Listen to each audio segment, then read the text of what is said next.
This video is brought to you by Gateway Subaru. Higher standards.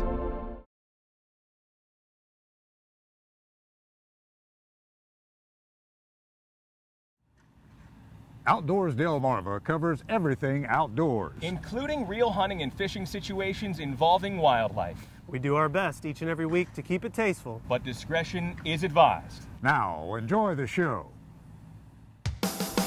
This is Outdoors Delmarva, presented by Gateway Subaru. Higher standards. This week on the show, the weather may still be cold, but the action is red hot. We're headed out in the field for a good old-fashioned Dorchester County rabbit hunt. See how we did on the Cottontail Trail.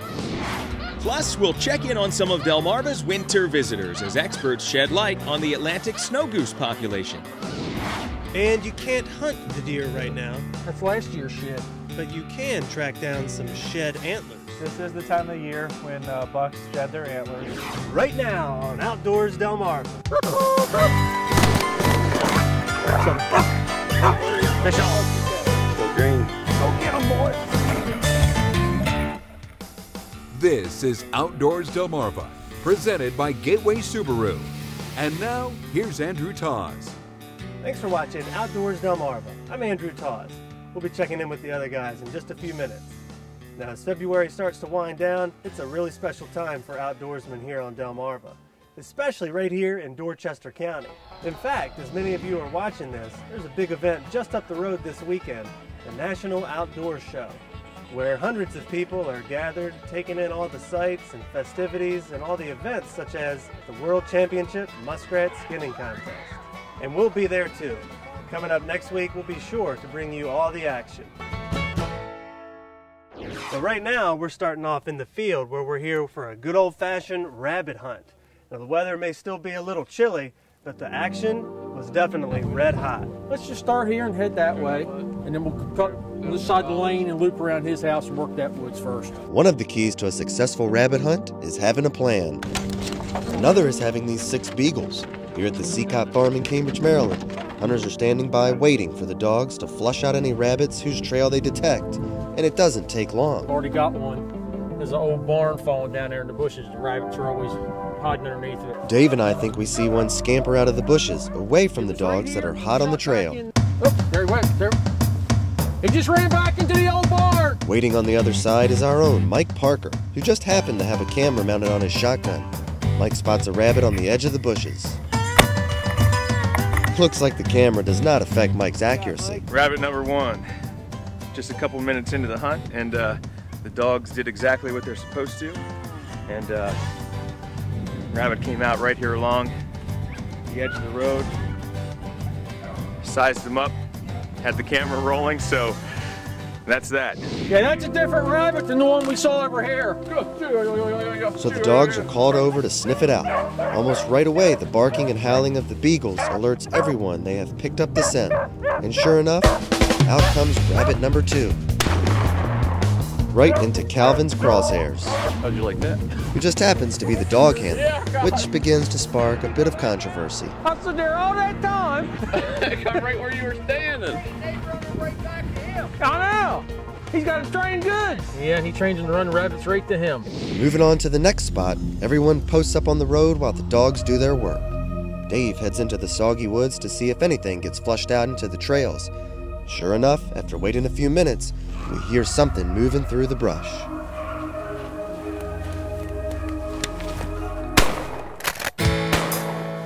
Got him!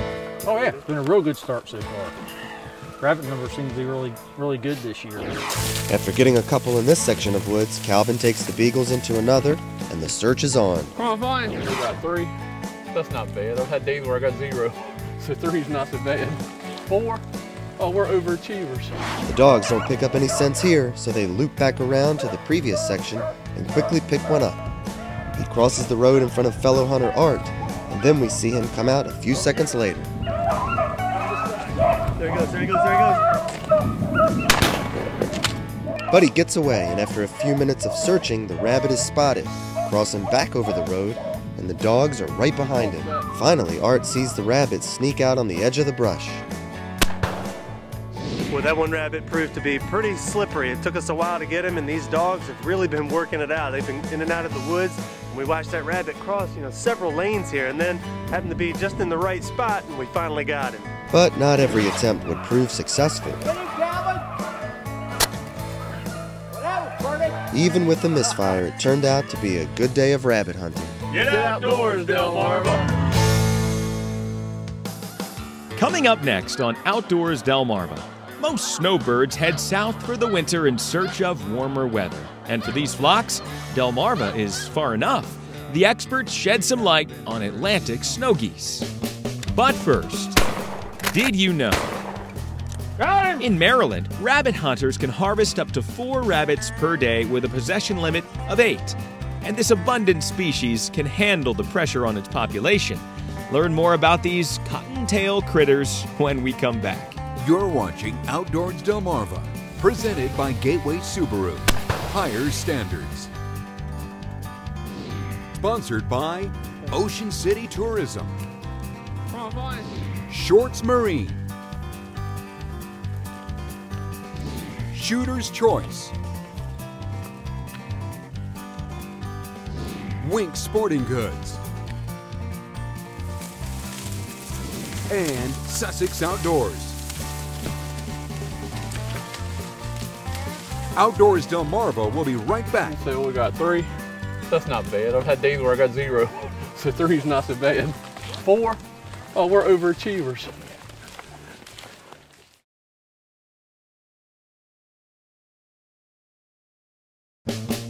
Did you know?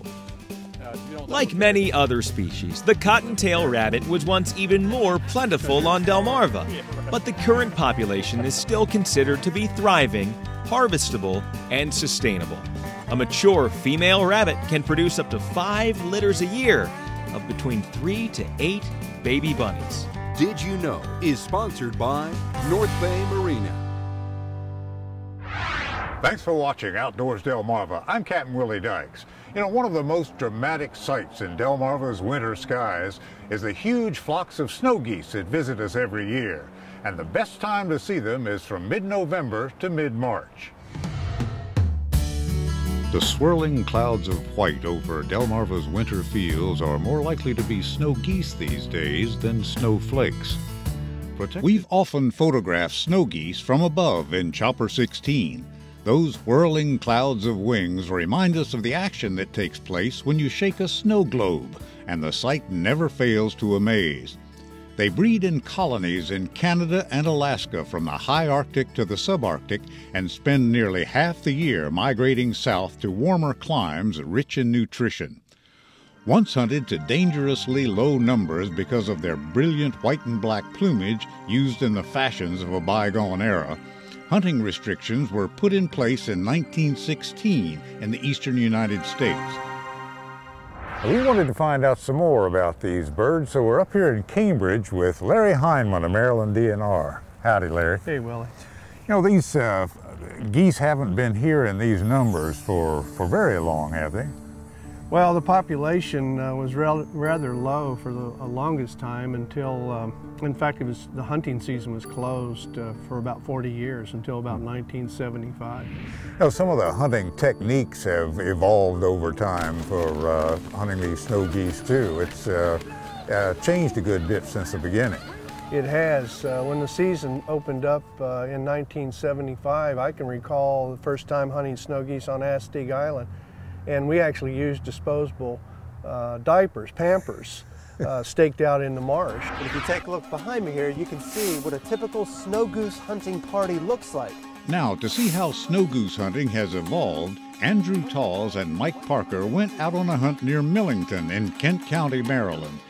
The gear of choice was white Tyvek suits and shotguns, and you can leave your magazine plugs at home.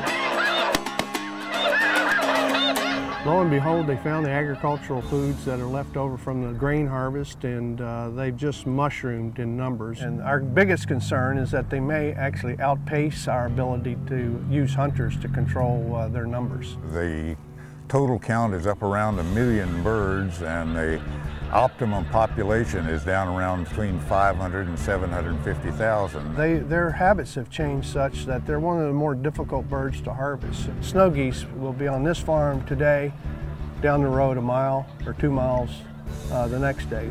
I personally don't think that the current methods that we have in place, as liberal as they are going to reduce the population to the desired level, and that's 500,000 to 750,000 as measured by the May count.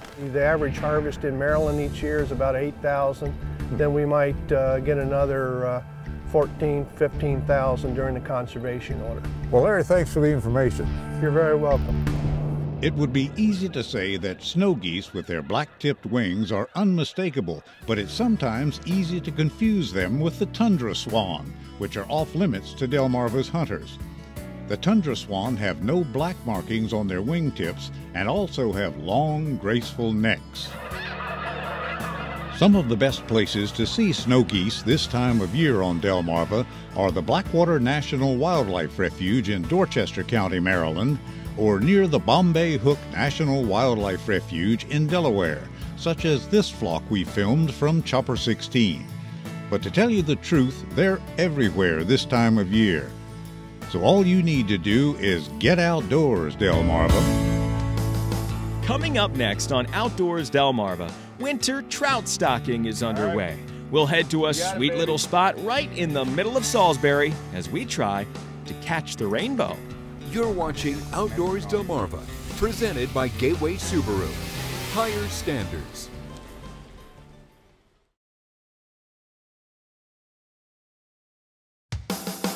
This is Outdoors Delmarva, presented by Gateway Subaru. Higher standards. Thanks for watching Outdoors Delmarva. I'm Mike Parker. Well, you know, one thing we like to keep a close eye on this time of year are the local trout stocking programs in both Delaware and right here in Maryland. Yeah, both of the states will stock a limited amount of trout into local waterways and ponds. And when we called Maryland DNR to find out if they'd be heading to Salisbury to stock the Beaver Dam Branch, this little creek that runs just south of Shoemaker Pond down towards the Salisbury Zoo, they said, sorry guys, we got here a little early this year, which means the trout should be ripe and ready to be caught. So Andrew and I picked up a couple of rooster tails, some night crawlers, and our non-title Maryland fishing licenses. We're going to see what we can pull out of here. For years now, the Maryland DNR has been growing ponds full of trout at their Unicorn Lake Fish Hatchery in Queen Anne's County, rounding them up by seine net and trucking them south.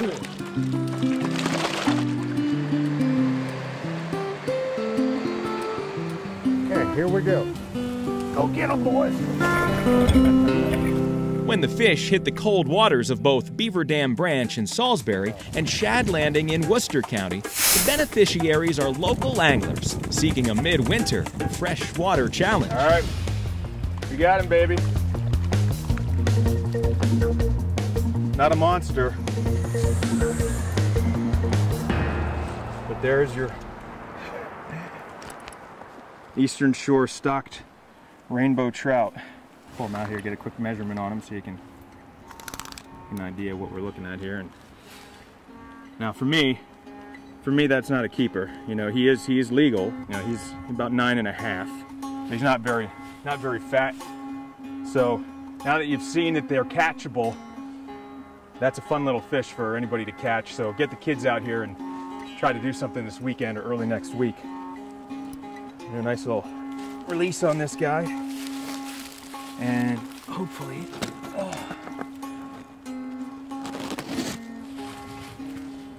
hopefully his big brother's in there now. All right, Andrew's got one. I ain't got one on here. Looks like another trout. The same one Mike just got. No, a little bigger. Bring him up here. Bring him up. All right, man. Beautiful rainbow. Nice little rainbow trout here. It's probably what, 10 inches? I think he's about 11. We'll measure him up. Like I always say, if the fish are here, I'm gonna catch them. Of course, trout fishing is common more inland and in states to the north almost year-round. But on Delmarva, the few freshwater streams and ponds we have will warm up quickly in spring, making for less than ideal trout waters. So while you may have to bundle up streamside, Late February and early March are prime time. So a good little day of fishing here on this section of the Beaver Dam Branch in Salisbury. A couple of sunfish, a couple of trout like that 9-incher we put back. We decided to hold on to this 10-incher, although not too impressive. He was hooked a little too deep, didn't feel confident in putting him back. So we'll make good use of him on the dinner table real soon. So for you Maryland freshwater anglers, the trout are both here in Salisbury and down at Shad Landing. For you Delaware trout anglers, well, we know that the trout will be stocked sometime this coming week with the opening day at both Tidbury Pond in Kent County and Newton Pond in Sussex County on Saturday, March 2nd. We'll see you out there. Coming up next on Outdoors Delmarva, we may not be able to hunt the deer themselves right now, but we can still track down a souvenir. Learn why it's prime time to try your hand at shed hunting. You're watching Outdoors Delmarva, presented by Gateway Subaru. Higher standards. I know that buck too. That's last year's shed.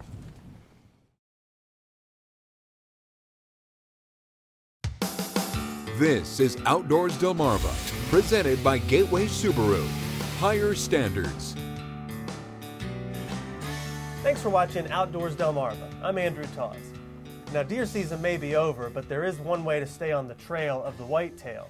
Fun activity to get you outdoors this time of year is shed hunting. Joining us now is Joe Rogerson. Joe, how's it going? Very good. Nice to see you. Same here. What can you tell us about shed hunting, Joe? This is the time of the year when bucks shed their antlers. Some will actually start as early as January, but this middle to latter part of February seems to be when most bucks drop their antlers. Many folks may not know that deer do shed their antlers every year. They don't retain their antlers. They're not horns like a cow would have.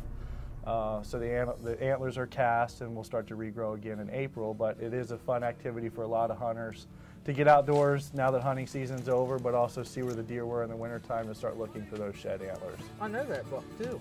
That's last year's shed. And so I guess what are some things to look for when you go out there to try to get on the trail? They are very hard to find to the untrained eye. It seems to be the guys that really do it a lot. They develop that search images in that eye to be able to find them, but places to key in on are obviously just where you're driving around and seeing a lot of deer out would be a good place to go look if you can get permission from a landowner if it's private property. So places like where their bedding areas are or where they're out feeding this time of year, their food sources and stuff would be two really good places to search. All right, so let's just say you find some antlers or an antler out there, what can you learn from that? Sure. I mean, that's part of being out there is, not just to get outside, but also learn a little bit to maybe help you for the next hunting season. Obviously, if that deer shed its antler, most likely, most of that occurs after hunting season. So it's a pretty safe bet that that animal, that buck, will still be alive next year. So you can get sort of a tab on the type of deer that you might have on your property next year. But also, this is where their winter habitats that they're using are. So if you find a shed antler or a couple in a given area now, it'd be a good place to come back maybe in January next hunting season because that's an area frequented by deer this time of year. Well, Joe, thanks a lot for your information. And it certainly sounds like a fun way to get outdoors during the winter time. And if you have any luck finding any antlers, please send us a picture at outdoors@wboc.com. Coming up next on Outdoors Delmarva, your latest viewer videos and pictures. Outdoors Delmarva viewer pictures are sponsored by Shorts Marine.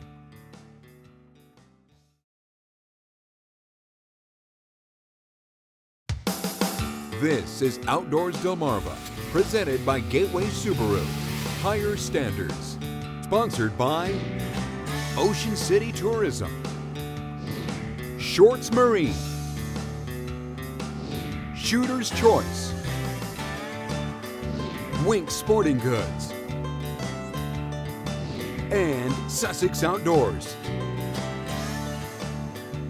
All right, Andrew, well, before we get to those viewer videos and pictures, for the viewers who tuned in last week at this time, we kind of previewed a story that we'd hoped to bring them about seal watching out on the coastal bays of Ocean City, Maryland. Obviously, it didn't happen this week, but you've got an update as to why. Yeah, we didn't have a whole lot of luck on the coastal bays, looking for those seals, but we've heard that up in Lewis, in that area, that there might be some to be seen, so hopefully in the next couple of weeks we'll bring you an update, so stay tuned, and on to those viewer videos and pictures. Austin Meredith passes along this shot from this past archery season. This young bow hunter says he harvested this nice 8-pointer back in early November, hunting near Salisbury. Aaron Meredith wasn't far behind when it came to finding success. This doe was also taken near Salisbury on the opening day of Maryland rifle season. Cole Miles of Fairmount in Somerset County is a rabbit hunter. This 6-year-old helped bag 6 rabbits while hunting with Timothy Hamilton's pack of beagles and Dad John Miles. Nice work. And Pam Ayers caught this iconic species on camera. She says this bald eagle was hanging out, probably looking for a meal in the field right across the road. All right, well, we had a heck of a week here out in the field with friends hunting down some of these Dorchester County cottontail rabbits, and next week we'll be just up the road with some highlights from the National Outdoor Show. That's right, and for Captain Willie and Mike Parker, I'm Andrew Tawes reminding you to get outdoors, Delmarva. It's a big weekend for sportsmen here in Dorchester County, Maryland. And one thing we couldn't pass up was a good old-fashioned rabbit hunt. Come on, fine. If you don't mind the cold weather, the action can be red hot. And that's one way you can get outdoors this weekend. Rabbit season lasts through the end of the month in Maryland. Hunters will find a sustainable population and are almost certain to find success if you're hunting alongside a pack of beagles. The daily bag limit is 4 rabbits per man, with a total possession limit of 8. The National Outdoor Show happens this weekend in Golden Hill, Dorchester County. Doors open at 5 on Friday night, with the highlight of the night being the annual Miss Outdoors pageant. On Saturday, doors open at 10:30 a.m., featuring vendors, cooking, and cooking contests. At 7 p.m., the World Championships skinning contests kick off, with the biggest bragging rights on the line in the muskrat category. For more info, go to nationaloutdoorshow.org. And winter trout stocking has begun in Maryland. Hundreds of trout have been stocked in both the Beaver Dam Branch in Salisbury and Shad Landing in Worcester County. We recommend using night crawlers, corn, and spinners for your best chance of success. And that's your Outdoors Calendar presented by Gateway Subaru. Now, coming up this week on an all-new Outdoors Delmarva, along with heading out here for our rabbit hunt in Dorchester County, Maryland, we'll be talking with an expert about a local winter visitor, the snow goose. Until then, I'm Andrew Tawes reminding you to get outdoors, Delmarva.